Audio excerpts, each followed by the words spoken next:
ठीक है।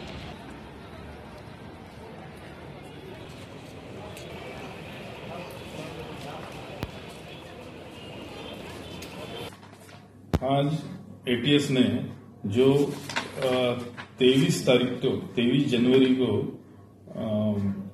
और 27 जनवरी को 23 जनवरी को 8 और 27 जनवरी को एक इनको अरेस्ट किया था। उनको पहले 23 जनवरी से लेके 5 फरवरी तक पुलिस कस्टडी रिमांड में लिया गया।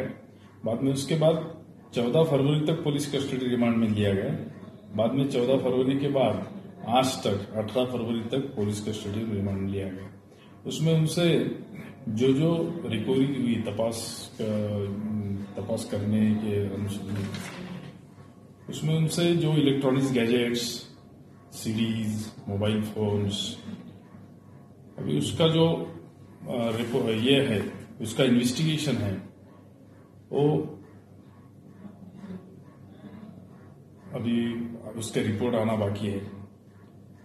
तो एटीएस की तरफ से माननीय कोर्ट में ऐसा ये दिया गया कि हमारी जो पुलिस कस्टडी रिमांड का जो हमारा राइट्स है वो हम वैसा बरकरार रख के उनको आज न्यायालयीन कस्टडी में हैंड ओवर करो या भेज दीजिए, ऐसा अर्जी लगा दिए।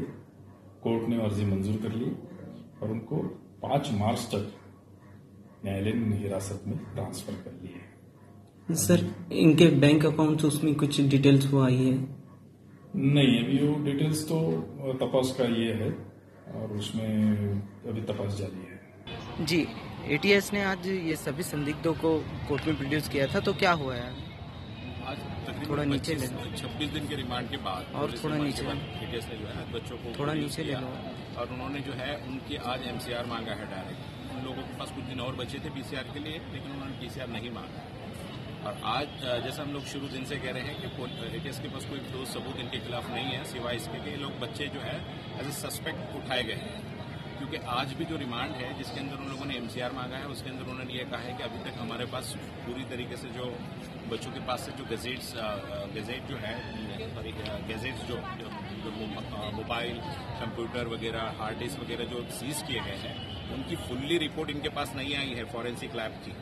उसी तरीके से जो केमिकल इसके पास है जो रिकवर किए गए हैं वो रिपोर्ट उसकी भी एफएसएल की रिपोर्ट अभी तक कंप्लीट नहीं आई है। तो इसका सीधा मतलब ये है कि अब तक जो एटीएस जो कार्रवाई कर रही है वो ये सिर्फ और सिर्फ सस्पेंस के बेस पे कर रही है और बच्चों को एज ए सस्पेक्ट उठाया गया, वरना इनके पास ठोस कोई भी जिसको पुरावा, एविडेंस या गवाह सबूत कहेंगे ये एटीएस के पास नहीं है। ये फिर से एक बार साबित हुआ है। लास्ट हियरिंग में ऐसा बताया गया था कि इनके अकाउंट से कुछ फंड ट्रांसफर किया गया है कश्मीर में। हाँ, पिछले रिमांड में ये कहा गया था कि वो एक लड़का है जिसका नाम इन लोगों ने बताया नहीं था एटीएस वालों ने, कि वो कश्मीर के कुछ लोगों से टच में है और उन कुछ पैसे वैसा लेन देन हुई है, लेकिन इस रिमांड में उसका कोई जिक्र नहीं है और कोई प्रोग्रेस, कोई डेवलपमेंट उस मामले में नहीं है। और लास्ट टाइम ऐसा बताया गया था कि कोई आउट ऑफ कंट्री का भी कोई इनमें इस बार वो भी ऐसा कुछ उन लोगों ने रिमांड में लिखा नहीं है।